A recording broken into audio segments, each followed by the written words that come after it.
I think I'll go to Laoise first. So Laoise set up the campaign called The Countess Didn't Fight for This in Ireland.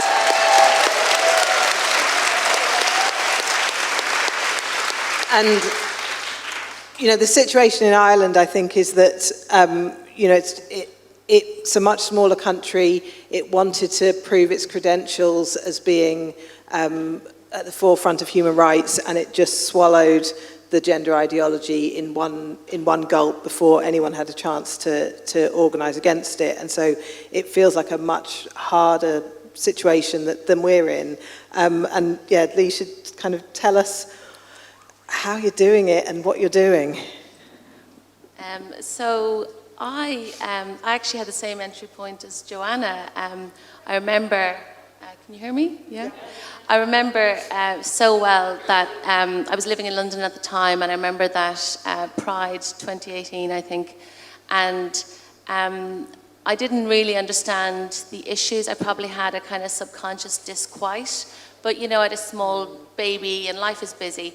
But I will never forget that day, because I remember it was really, to me, a kind of visual and visceral juxtaposition of these women with their cardboard signs, you know, doing a really peaceful action, lying down on the ground before the parade, and then the cameras panning to just a sea of like just vapid, hedonistic, quite corporate banners everywhere, Goldman Sachs, all the banks, and something just jarred, it just caught in my claw, and I couldn't really stop thinking about it. And then what amplified it further was Sadiq Khan essentially reading out a Stonewall written press release. He said, "There is no place for hate in London Pride." And I remember thinking, again, it jarred so much for me. I was like, hate? That wasn't hate. They lay down on the ground. I mean, it's like, it's Gandhi-esque. I mean, how is that hate? But I felt there was just such a scary Orwellian kind of doublespeak happening. And so I consciously went down the rabbit hole. I remember the sign said, "The cotton ceiling is rape culture." I had no idea what that meant, but that was my entry point. So thank you to those lesbians who actually did that action.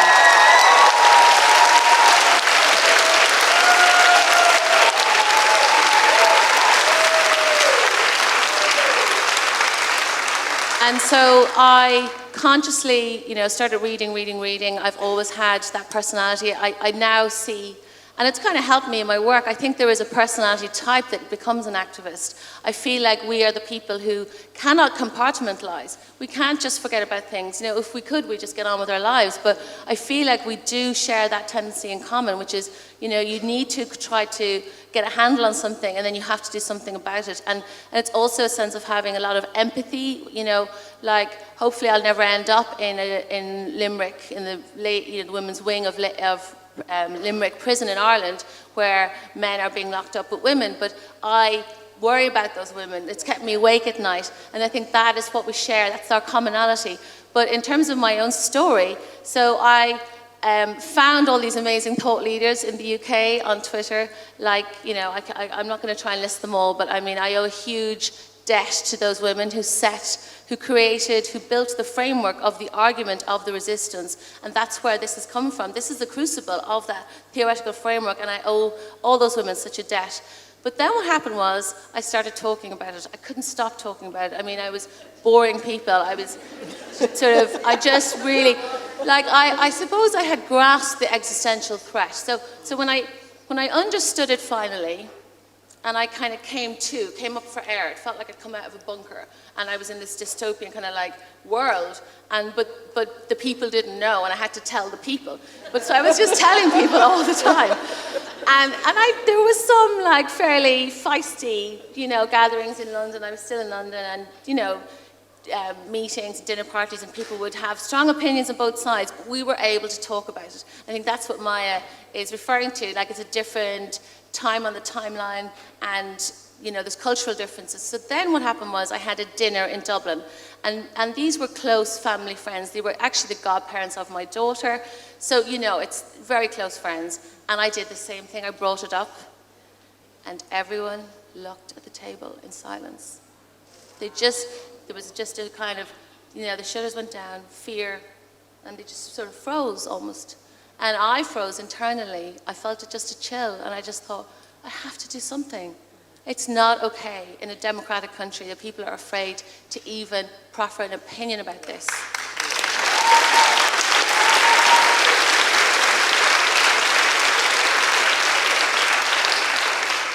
So we were actually relocating anyway to Dublin from London, so I kind of brought forward that date.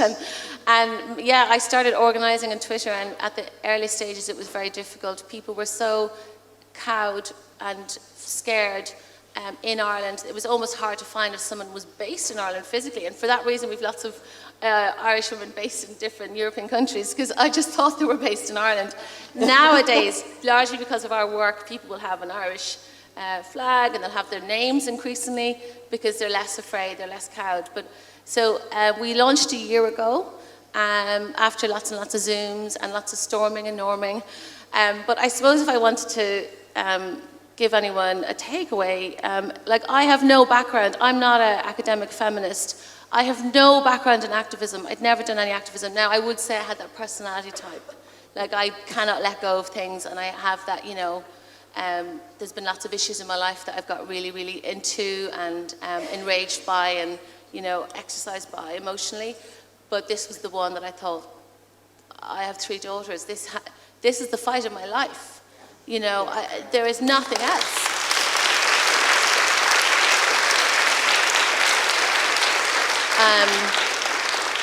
Yeah, so I would say, yeah, in terms of us being activists, I think that we are the truth tellers to the culture, and we need to remember that, and we need to look after ourselves, you know, because like in Ireland as well, what I've realized is, like, some people have taken this on like a religious belief. Yeah.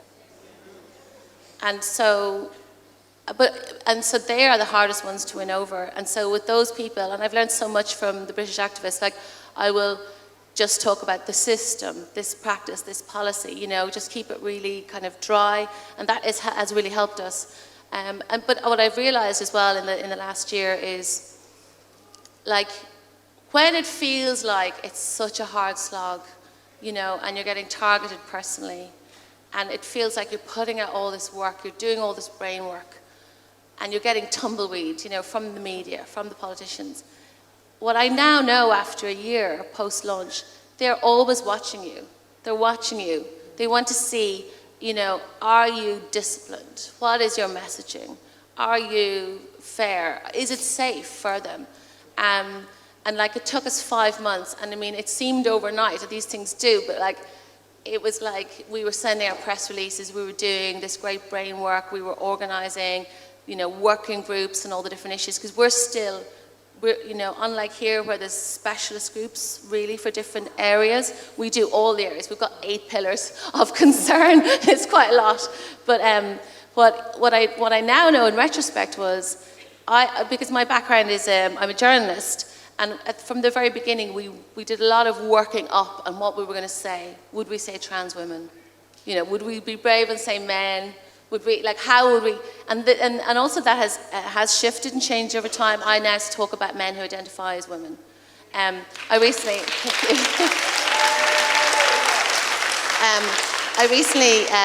had to do a speech. I'm training to be a barrister, and I thought we were asked to do a 3-minute presentation on something we knew something about already, to stand up and talk, and I thought, well, I have to do it on this. But I did 3.5 minutes without mentioning trans once. So I'm going to use their language like they use language, you know. But going back to my point about you're always being watched. So it took us 5 months to sort of crack the mainstream media monolith, I would say. And then we ended up our campaign to preserve single-sex toilets in schools in Ireland, which TENI, which is the Irish Stonewall, have basically lobbied and successfully lobbied, because the Irish Department of Education are about to remove all single-sex toilets across every school in Ireland. And our campaign got the front page of the Irish Times, and we were quoted. And that's the thing, once you're a credible source in the mainstream media, because this is the home crowd, and we do lots of webinars, and it's the home crowd, but it's the people beyond the sort of GC or the feminists who we need to reach, because their votes count too. So that was very much a milestone. And then more recently, the tabloids picked up another campaign about the indoctrination of school children. They were being asked to pledge allegiance to gender identity ideology in Irish schools. So like this thing has got its tendrils into every aspect of Irish life and public sector. But equally, we are like, I feel like I've been pushing a big boulder up a hill, and now we're on the flat. You know, it feels like that. And I'm pleased to say as well, that took 5 months to kind of get traction in the media and to be seen as a credible source. And then 7 more months, including the poll that we ran. Now I'm pleased to say we've some political traction. I've had a meeting in the Oireachtas with a senator who's going to do order of businesses for us on all the issues. I'm meeting the first ever meeting with the TD, which is an MP, is happening next week. So, you know, it is paying off. Yeah. I think, brilliant.